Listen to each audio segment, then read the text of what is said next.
Hey guys, in this video I am going to show you how to actually give credit to music in YouTube videos.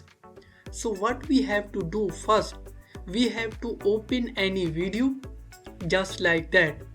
Now see the title of the music and then open YouTube library.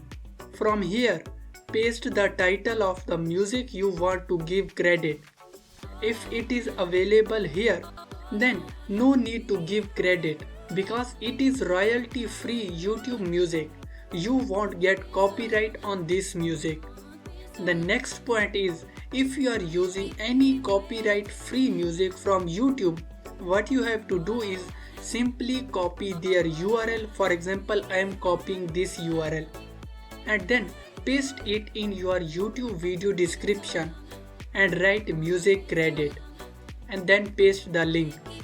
In this way, you can give credit to music on YouTube.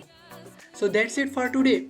If you have found this video informative, please make sure to like, share and subscribe to our channel for more informative videos. Thank you. See you in the next video.